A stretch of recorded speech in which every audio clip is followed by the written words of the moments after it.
തുടങ്ങണം ഇത് പറയണമെന്നല്ല, എന്ത് പറഞ്ഞു തുടങ്ങണം എന്ന് ഞാൻ കർത്താവിനോട് ചോദിച്ചപ്പോഴാണ് ജയേഷ് ബ്രദർ ഒരു പാട്ട് പാടിയത്. എന്ത് പാട്ടാണ് പാടിയത്? എന്ത് പാട്ടാണ് പാടിയത്? ഇപ്പം ഒരു വാക്ക് മതി. അത് ലൂക്കായുടെ സുവിശേഷമാണ്, 7-ാം അധ്യായം 7-ാമത്തെ വാക്യം വായിച്ചോളൂ. ശ്രുതികട്ടെ. ഹല്ലേലൂയ ഹല്ലേലൂയ ഹല്ലേലൂയ ഹല്ലേലൂയ. യേശുവേ നന്ദി. ഹല്ലേലൂയ സ്തോത്രം. ലൂക്ക 7:7 അങ്ങയെ നേരിട്ട് സമീപിക്കാൻ പോലും എനിക്ക് യോഗ്യതയില്ല എന്ന് ഞാൻ വിചാരിച്ചു. അങ്ങയെ നേരിട്ട് സമീപിക്കാൻ പോലും എനിക്ക് യോഗ്യതയില്ല എന്ന് ഞാൻ വിചാരിച്ചു. അതായത് പറയണതാണ്, ഒരു ശതാധിപനായ, അതായത് ഒരു സർക്കിൾ ഇൻസ്പെക്ടർ പറയണതാണ്. ശതാധിപൻ എന്നൊക്കെ പറഞ്ഞാൽ എനിക്ക് മനസ്സിലാകത്തില്ല. സർക്കിൾ ഇൻസ്പെക്ടർ എന്ന് വെച്ച് കഴിഞ്ഞാൽ 100 പോലീസുകാരുടെയൊക്കെ അധിപനായിട്ടുള്ള ആളാണ് സർക്കിള്, അല്ലേ? SI, സബ് ഇൻസ്പെക്ടറുണ്ട്, സർക്കിൾ ഇൻസ്പെക്ടറുണ്ട്. അപ്പോൾ റോമിലുള്ള ഒരു സർക്കിൾ ഇൻസ്പെക്ടർ പറയണതാണ്, ഈശ്വരനെ കാണാൻ വന്നപ്പോൾ പറഞ്ഞാണ്, 100 പട്ടാളക്കാരുടെ അധിപനാണ് ശതാധിപൻ. അപ്പോൾ അദ്ദേഹം എന്താ പറഞ്ഞത്? എൻ്റെ ഭൃത്യൻ രോഗം ബാധിച്ച് കിടപ്പിലാണ്, അങ്ങയെ നേരിട്ട് സമീപിക്കാൻ പോലും എനിക്ക് യോഗ്യതയില്ലെന്ന് ഞാൻ കരുതി. വായിച്ച് വാക്ക് നോക്ക്. ഞാൻ വിചാരിച്ചു അങ്ങ് ഒരു വാക്കുച്ചരിച്ചാൽ മാത്രം മതി, എന്റെ ഭൃത്യൻ സുഖപ്പെട്ടുകൊള്ളും. കാരണം ഞാനും അധികാരത്തിന് കീഴ്പ്പെട്ടവനാണ്. എന്റെ കീഴിലും പടയാളികൾ ഉണ്ട്. ഞാൻ ഒരുവനോട് പോവുക എന്ന് പറയുമ്പോൾ അവൻ പോകുന്നു. വേറൊരുവനോട് വരിക എന്ന് പറയുമ്പോൾ അവൻ വരുന്നു. എന്റെ ദാസനോട് ഇത് ചെയ്യുക എന്ന് പറയുമ്പോൾ അവൻ ചെയ്യുന്നു. ഇതിൻ്റെ ഒരു വിഷയം എന്ന് വെച്ചാൽ, ഇത് നമ്മളെ ഉടമ്പടിക്ക് എതിരാണ് ഈ പാട്ട്. കുറേ കാലം കഴിയുമ്പോഴാണല്ലോ ഇങ്ങനെ പതുക്കെയാണല്ലോ വെളിപാടുകൾ ഇങ്ങനെ ഉണ്ട്. ഉടമ്പടി എന്ന് പറയുന്ന ദൈവികമായ പദ്ധതിക്ക് ഈ പാട്ട് എതിരാണ്. എങ്ങനെയാണ് എതിരാകണത്? ഉടമ്പടി വാക്കുകൊണ്ടല്ല ഉടമ്പടി ആക്ടിവേറ്റ് ആകണത്. എങ്ങനെയാണ്? അവൻ പറയണത് പോലെ ചെയ്തുകൊണ്ടാണ്. അതാണ് വിഷയം. നേരെ ഓപ്പോസിറ്റാണ്. പൊട്ടോസിൻ്റെ തിയോളജിയിലാണ് അവരാണിത് കൂടുതൽ ഉപയോഗിക്കുന്നത്. കാര്യം അവർക്ക് ബൈബിൾ എലോൺ സഫിക്സ് അല്ലെങ്കിൽ ഫെയ്ത്ത് എലോൺ, വിശ്വാസം മാത്രം മതി എന്ന് പറയുന്നവരാണ് അവരെ. കത്തോലിക്കൻ പറയും, കത്തോലിക്കത്തിന് എന്താ അപ്പോസ്തലിക സഭയിലുള്ളവരെന്താ പറയണത്? പാരമ്പര്യ അപ്പോസ്തലിക സഭയിലുള്ളവരെന്താ പറയണത്? വാക്ക് മാത്രം പോരാ, പിന്നെ പ്രവൃത്തിയും വേണം. അതാണ് വിഷയം. വിശ്വാസത്തിന് കർത്താവിനൊരു വാക്ക് മതി, പക്ഷെ നമുക്കൊരു വാക്ക് പോരാ. മനസ്സിലായില്ലേ? നമുക്കെന്ത് വേണം? പ്രവൃത്തിയും വേണം. എങ്ങനെ വേണം? അവൻ എല്ലാം നിങ്ങൾ സാക്ഷ്യങ്ങൾ നോക്കിയാൽ മനസ്സിലാവും. സാക്ഷ്യങ്ങൾ കേൾക്കുമ്പോൾ നിങ്ങൾക്ക് മനസ്സിലാകും ഓരോരുത്തരും ഉടമ്പടി ഫയറാക്കുന്നത് എങ്ങനെയാണ്. അവൻ പറയണ പോലെ ചെയ്താൽ പോലും നമുക്ക് ഉടമ്പടി മേജർ ഡ്യൂട്ടി ചെയ്യത്തില്ല, മൈനർ ഡ്യൂട്ടിയൊക്കെ ചെയ്യും.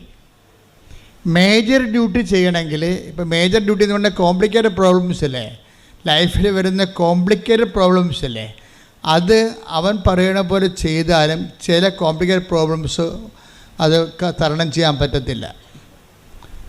എന്താ കാരണം? അതിന് അവൻ പറയണത് പോലെ ചെയ്താലും പറ്റത്തില്ല. ചിലത് എന്ത് ചെയ്യണം? വിശേഷ വിധിയായി ചെയ്യണം. മത്തായി ശ്രീഹായുടെ സുവിശേഷം 5:47 സഹോദരങ്ങളെ മാത്രമേ. അതാണ് അവൻ പറയണതാണ്. നിങ്ങൾ പരസ്പരം സ്നേഹിക്കാൻ പറയണത് എന്താണ്? പരസ്പരം സ്നേഹിക്കാൻ പറഞ്ഞത് അവൻ പറയണതല്ലേ. പക്ഷെ സഹോദരങ്ങളെ മാത്രമേ സഹോദരങ്ങളെ മാത്രമേ നിങ്ങൾ അഭിവാദനം ചെയ്യുന്നുള്ളെങ്കിൽ വിശേഷവിധിയായി എന്താണ് നിങ്ങൾ ചെയ്യുന്നത്? വിജാതീയരും അത് തന്നെ ചെയ്യുന്നില്ലേ? അപ്പോഴേ യേശുവിനെ അറിയാത്തവരും അറിഞ്ഞവരും തമ്മിലുള്ള വിശ്വാസത്തിൻ്റെ ഗ്രാവിറ്റി പ്രത്യേകം തൂക്കി നോക്കുന്നുണ്ട് ബൈബിള്. അതാണ് ഈ നോൺ ക്രിസ്ത്യൻസിൻ്റെ സാക്ഷ്യങ്ങൾ ക്രിസ്ത്യൻ സാക്ഷ്യങ്ങൾ വ്യത്യാസം വരണം. കാര്യം നോൺ ക്രിസ്ത്യൻസ് എന്ന് പറയുന്നവർ അവർ ഒത്തിരി കാര്യങ്ങൾ ഭംഗിയായിട്ട് ചെയ്യുന്നുണ്ട്, അവർക്ക് അടയാളം കിട്ടുന്നുണ്ടെങ്കിലും ക്രിസ്ത്യൻസ് അത് ഫോളോ ചെയ്യരുതൊരിക്കലും. കാര്യം നിങ്ങളിൽ നിന്ന് അതല്ല പ്രതീക്ഷിക്കുന്നത്, വിശേഷ വിധിയായിട്ടാണ് പ്രതീക്ഷിക്കുന്നത്. ഇത് നിങ്ങൾ കാത്തലിക്സും ക്രിസ്ത്യൻസും കാര്യം മറ്റുള്ള സഹോദരങ്ങളെ അവർ യേശുവെന്ന് ഒന്ന് വിളിച്ചാൽ മതിയാവും, ചിലപ്പോൾ അവർക്കത് ആക്ടിവേറ്റായി കിട്ടും, അനുഗ്രഹം. പക്ഷേ ക്രിസ്ത്യൻസിന് കിട്ടത്തില്ല. അതെന്താ കാര്യം? അതാണ് ആ ചോദ്യം ഒന്നിനു വായിച്ചത്. സഹോദരങ്ങളെ മാത്രമേ പറഞ്ഞേ, സഹോദരങ്ങളെ മാത്രമേ നിങ്ങൾ അഭിവാദനം ചെയ്യുന്നുള്ളുവെങ്കിൽ വിശേഷവിധിയായി എന്താണ് നിങ്ങൾ ചെയ്യുന്നത്? അപ്പൊ ക്രിസ്ത്യൻസ് എന്താ ചെയ്യേണ്ടത്? സാധാരണ ചെയ്യണ പോലെ ചെയ്താൽ ഇത് വർക്കൗട്ട് ചെയ്യത്തില്ല. എന്ത് ചെയ്യണം? വിശേഷ വിധിയായി ചെയ്യണം. എന്താ കാര്യം? അടുത്ത ചോദ്യം നോക്കിയേ. വിജാതീയരും അത് തന്നെ ചെയ്യുന്നില്ലേ? എന്താണ്? അതായത് സഹോദരങ്ങളെ മാത്രമേ, അതായത് അതിൻ്റെ മിനിമം സാറ്റിസ്ഫാക്ഷൻ, ഒരു വചനത്തിൻ്റെ മിനിമം കാര്യങ്ങൾ മാത്രം ചെയ്താലേ അക്രൈസ്തവർക്ക് ഇത് ഓക്കെ ആവും. പക്ഷേ ക്രൈസ്തവർക്ക് ഇത് ഓക്കെ ആകത്തില്ല. അവരെന്ത് ചെയ്യണം? അവർ വിശേഷ വിധിയായി ചെയ്യണം, എക്സ്ട്രാ ചെയ്യണം. എന്തുകൊണ്ട് അങ്ങനെ ചെയ്യണത്? അതെപ്പോഴും നമ്മൾ ശ്രദ്ധിക്കണം. അതായത് ഈ ക്രിസ്ത്യൻസിന് പെട്ടെന്ന് അക്രൈസ്തവരെ പോലെ അവരാണല്ലോ വലിയ സാക്ഷ്യങ്ങൾ പറയണത്, അവരതിനേക്കാൾ വലിയ സാക്ഷ്യം ക്രിസ്ത്യൻസിന് പറയാൻ പറ്റും. പക്ഷേ ഇതിൻ്റെ ന്യൂക്ലിയസ് അറിഞ്ഞിരിക്കണം. എന്താണ് വിശേഷ വിധി? ഇപ്പം ഞാനേ ഉദാഹരണത്തിന് നിദ എന്നും പറഞ്ഞ് ബാംഗ്ലൂരിൽ നിന്നൊരു സാക്ഷ്യം കേട്ടായിരുന്നു ഇത് രാവിലെ. അപ്പം അവരെന്നാ ചെയ്തതെന്ന് വെച്ച് കഴിഞ്ഞാൽ നിങ്ങൾ ഈ ഉടമ്പടി പ്രാർത്ഥന, പ്രത്യക്ഷീകരണ പ്രാർത്ഥന നമ്മൾ കൊടുത്തത് അവർ 5 ഭാഷകളിലേക്ക് തർജ്ജമ ചെയ്തത് 5 എടുത്തിട്ട് പ്രിൻ്റ് ഔട്ട് ചെയ്ത് എല്ലാവർക്കും വിതരണം ചെയ്ത് നോക്കിയാൽ അപ്പോൾ വിശേഷവിധിയായി. അതാണ് വിശേഷവിധി എന്ന് പറയുന്നത്. നമ്മൾ പറയണതിനേക്കാൾ കൂടുതൽ ചെയ്യും. അല്ല, ഒരു വാക്ക് മതി എന്ന് വെച്ചാൽ നടക്കത്തില്ല. ഒരു വാക്ക് കൊണ്ട് ഈ സംഭവം വർക്കൗട്ട് ചെയ്യത്തില്ല. കർത്താവിനൊരു വാക്ക് മതി, പക്ഷെ നമുക്കൊരു വാക്ക് പോരാ. നമുക്ക് സാധാരണ ചെയ്യണതും പോരാ. പിന്നെ എന്ത് ചെയ്യണം? വിശേഷവിധിയായി ചെയ്യണം. ഇപ്പം വേറെ ഷിജിനി എന്നും പറഞ്ഞ സഹോദര സാക്ഷ്യം കേട്ടോ, ഷിജിനി. ഇപ്പം ഇവരെല്ലാം ചെയ്യുന്നത് വിശേഷവിധിയാണ് ചെയ്യണത്. അതായത് ചെയ്യുന്നതിനാണ് പ്രാധാന്യം, ചൊല്ലുന്നതിനേക്കാൾ.